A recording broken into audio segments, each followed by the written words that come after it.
The Cubs won 2 out of 3, but not quite the way I expected that to go. The Cubs, however, are back to 12 over 500 and 5 games back of the Milwaukee Brewers. Welcome back to Clark and Addison, Born into the Ivy. I'm your host, David Butler, and we are here to talk more about the Cubs. Don't forget to like and subscribe, leave us a 5-star review and or some comments along the way on YouTube and or any audio platform. Also, don't forget to like and subscribe us on Facebook at Clark and Addison Born into the Ivy, and follow us on Twitter at Born into the Ivy or at DButler79. What a weekend. Started out sucky. Hunter Green was absolutely dominant. Friday night, he went 7 innings, struck out 12, only walked 1. He gave up 3 hits.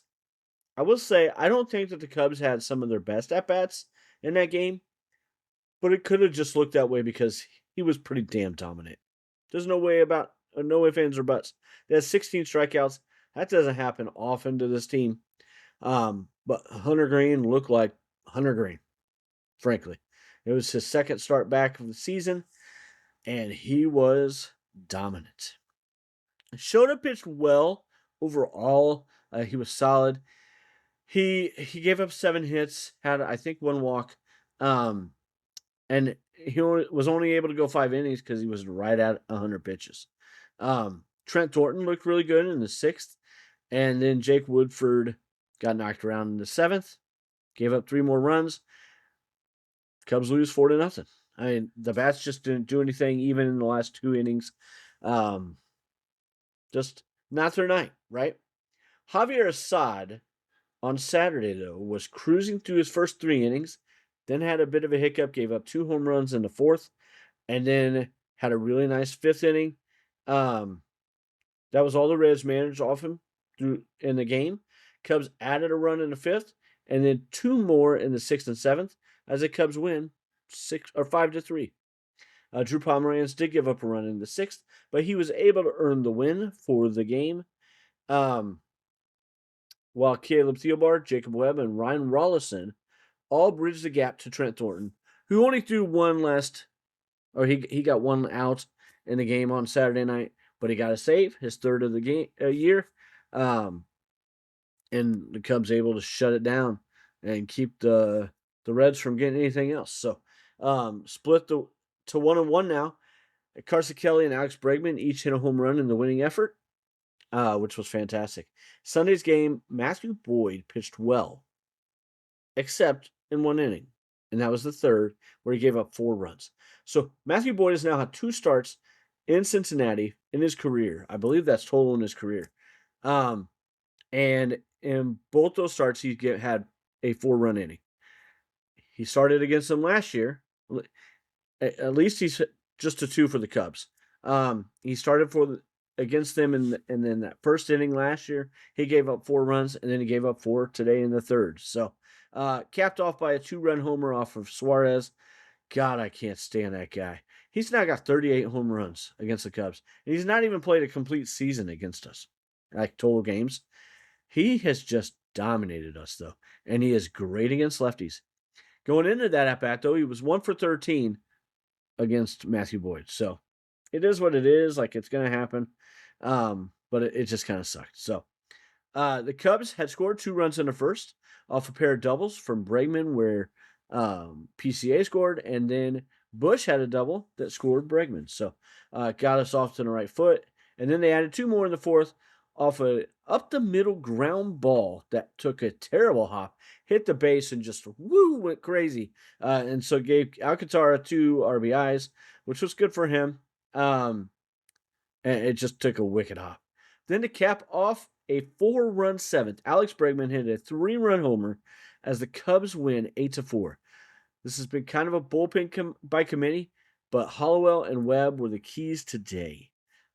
Boyd had his hiccup and not his best start overall, but showed a ton of guts and battled, and the offense backed him up against Andrew Abbott, whom the Cubs have struggled mightily against. And I laid that out in the last podcast when I reviewed or previewed the Reds. And that was like, this was the game that I was truly worried about. Should have been Hunter Green, right? It's going to happen. Hunter had really good numbers against us too, and I laid that out, but it was Abbott that I was most worried about. And I shouldn't have been. They did well against him today. Fantastic series win. We are now 5 back. I mentioned that at the top of the show. 5 back of the Brewers. Is it too early to anticipate anything? No, I don't think it is. But the pitching, something's got to change with that for that to happen. The starters, I think we're starting to get some of that going. We're going to talk about injuries here in a minute, and what can change with all that. But something's got to change, right? I mean, the bullpen was taxed. This is a great time for the bullpen. Maybe not a great time for Michael Busch and Alex Bregman, as those guys are finally getting going. And if those two can get going, it lessens what's going on with Nico. Hopefully, Nico can get going too. Nobody's going to go 100% of the time. Like, not even Pete. Pete just had a 2-game mini skid, and then to bounce back, was on base 3 times, scored 2 runs today.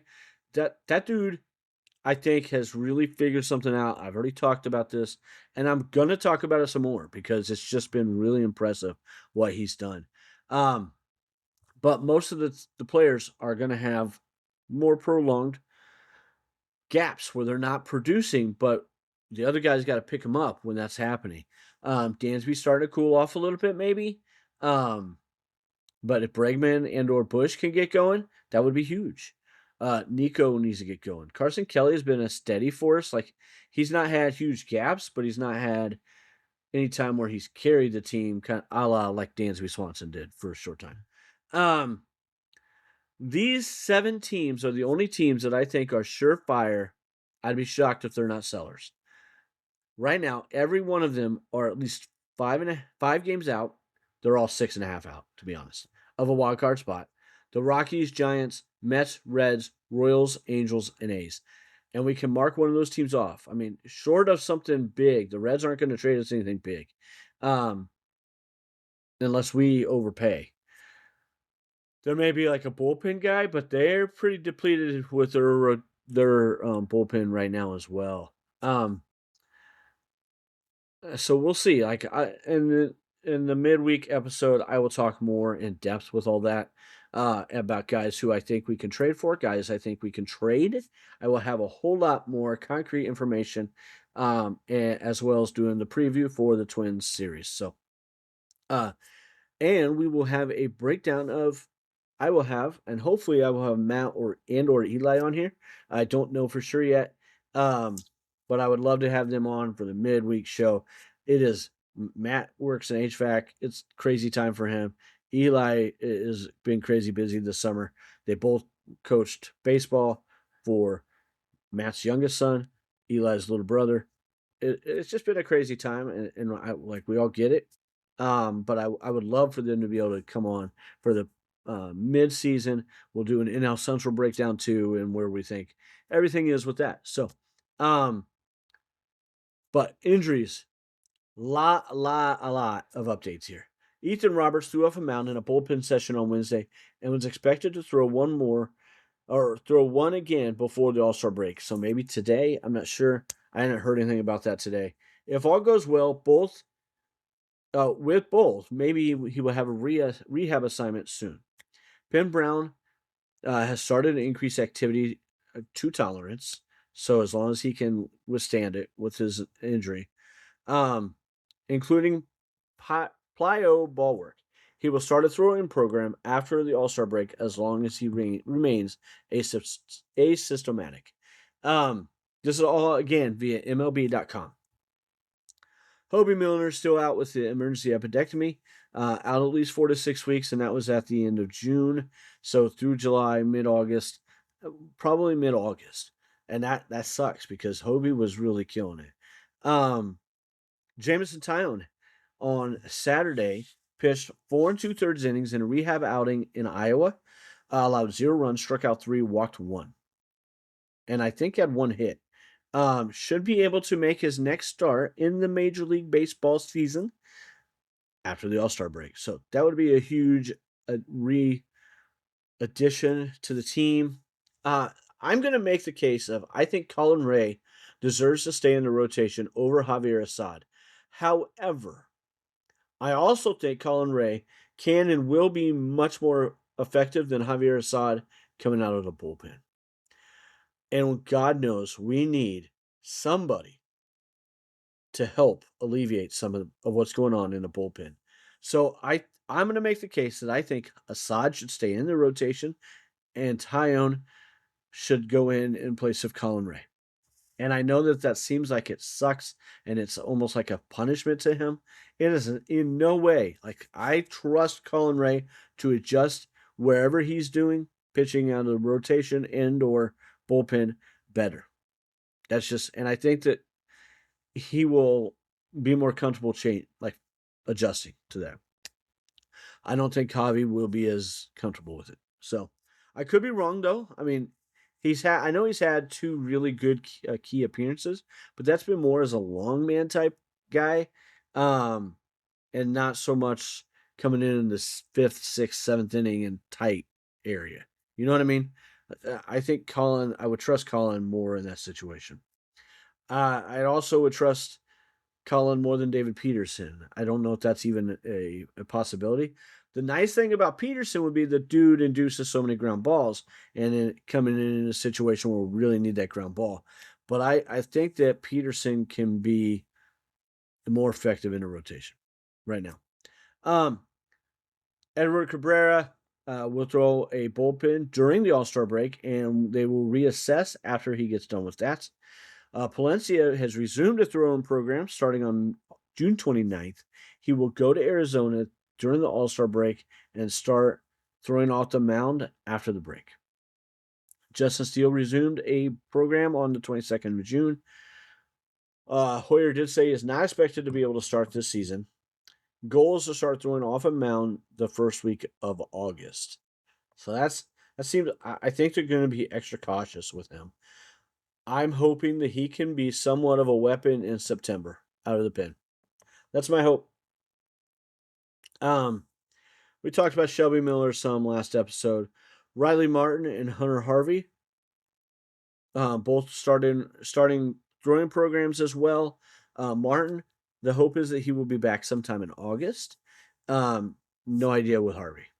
So Matt Shaw tried to swing the bat some in this last homestand. Did not go well. Still had a lot of pain. So they're resting him through the All-Star break, and they will see how it goes after that. So the Chicago Cubs have used 32 pitchers so far this season. 32.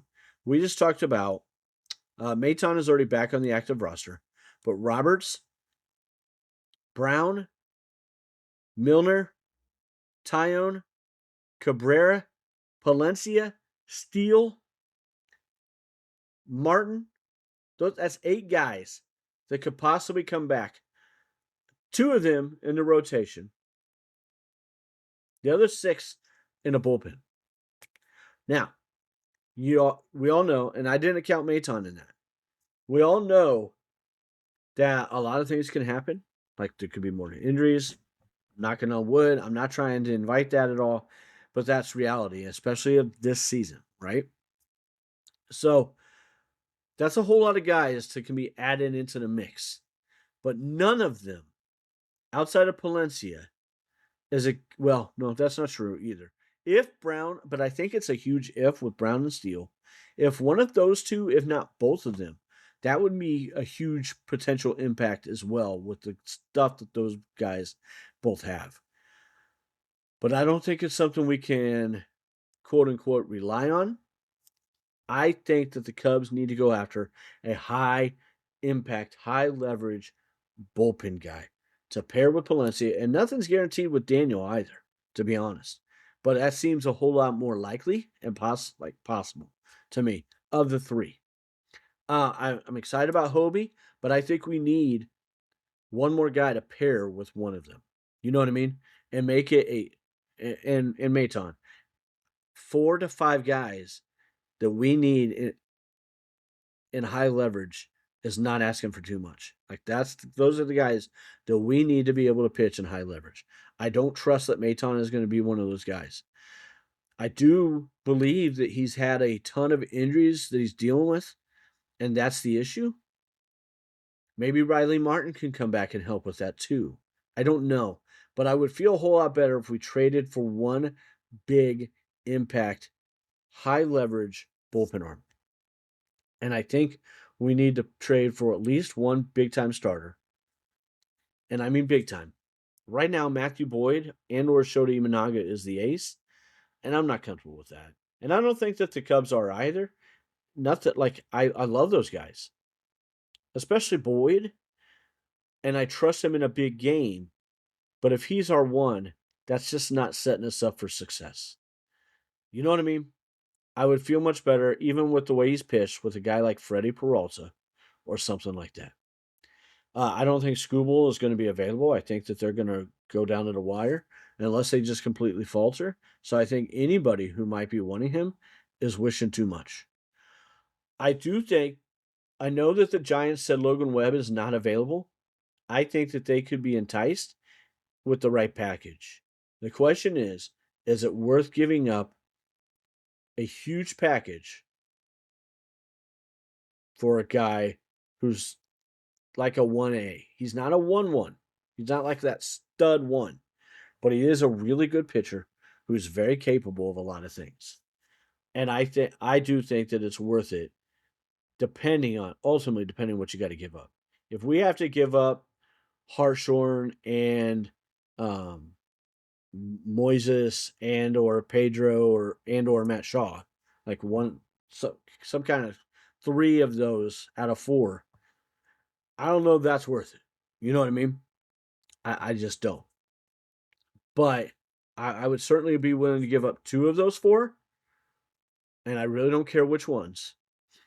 Preferably not Shaw, because I think that that versatility and given the other issues, Matt Shaw can be like a starter next year, easy, in the outfield. You know what I mean? I think Pedro probably can be, but I'm confident Matt Shaw can be. And so that's the one that I would prefer to keep of the 4. Hartshorn is probably the next one, just because the upside is so big for that guy. Doesn't guarantee anything with him, but I think the upside is worth keeping. But we may he may be the guy, because of how fast he's risen, who is enticing enough to say, okay, we'll give up Logan Webb. You know what I mean? And I'm just going by the guys that are, or the teams that are most likely to be sellers.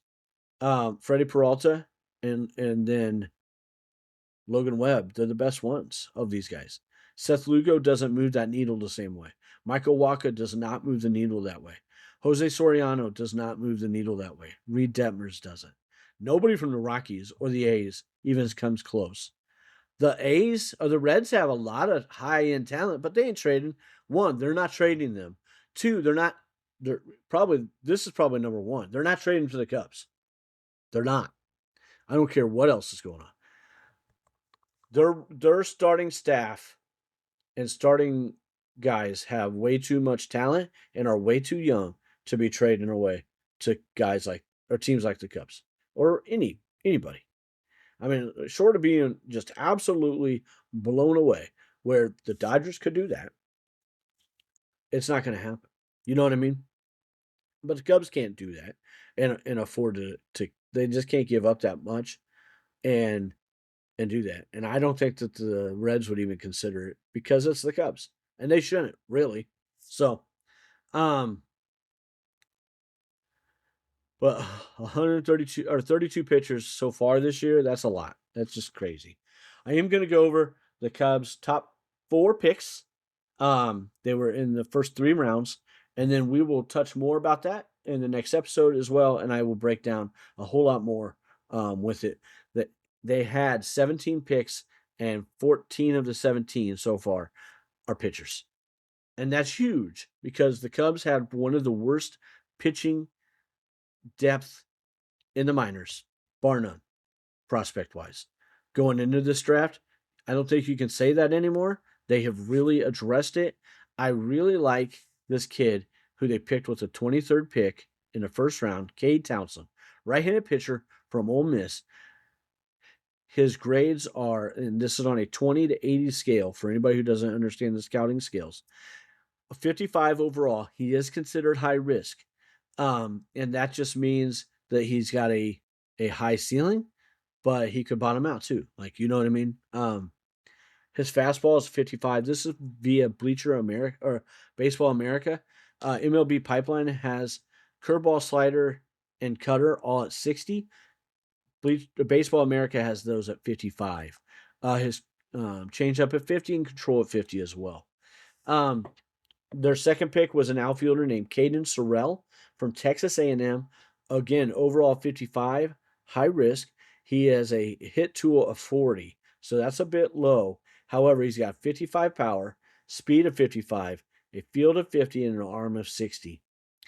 And their number 75 pick, which was in the 2 compensation round, so after 2C compensation round after the second round, Miles Bailey, a first baseman / corner outfielder, also played a little bit of third base in high school from Florida State. A hit tool of 35, but a power tool of 65, and solid fielding with 50 and 50 fielding and arm, and his speed is 30. Like I said, hit tool was 35. This next guy, I'm really up on Townsend. I love that pick. The third round pick, I'm also extremely excited about. His name is Carson Jasa. I don't know if I said that right, so I'm really sorry if I messed that up. I should have found out before I did this, and I'm a moron, and I did not. So he is a righty from Nebraska.